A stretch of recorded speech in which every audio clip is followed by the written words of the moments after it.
বাংলাদেশ একটি কসাইখানায় পরিণত হয়েছে।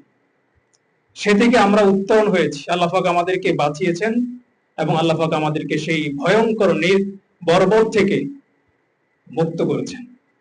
প্রিয় সহযোদ্ধা বন্ধুগণ, বাংলাদেশ ইসলামী ছাত্র সমাজ সে রণাঙ্গনে রাজপথে সশরীরে স্বতঃস্ফূর্তভাবে অংশগ্রহণ করেছেন। সে অংশগ্রহণের একটি ডকুমেন্টারি ইতিমধ্যে ফেস্ট হয়েছে, আপলোড হয়েছে। আমরা অবশ্যই সেটি দেখেছি, আমরা দেখব ইনশাআল্লাহ। যে সহযোদ্ধা বন্ধুগণ,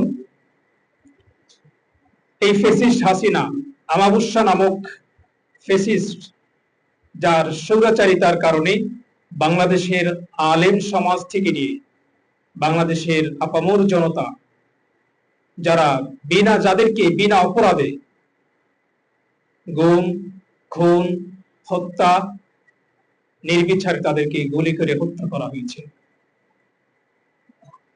পৃথিবীর এমন কোন দেশ নাই, যে বাংলাদেশের অন্যান্য বিভিন্ন দেশ আছে যেখানে যথেষ্ট নির্যাতন করা হয় মুসলমানদেরকে, কিন্তু বাংলাদেশে মুসলিম হয়ে মুসলমানদেরকে যেভাবে নির্যাতন করা হয়েছে এটি অত্যন্ত দুঃখজনক, কোনোভাবে মানা যায় না।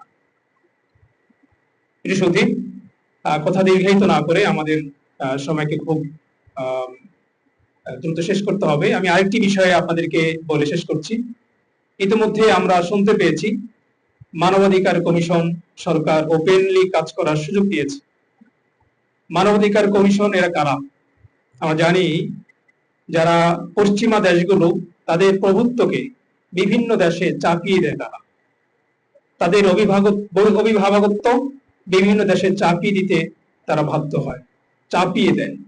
এই খরুশ পরা মানবাধিকার নাম দিয়ে তারা মুসলমানদের ঈমান, তাহজিব, তামাদ্দুনকে শেষ করে দেয়।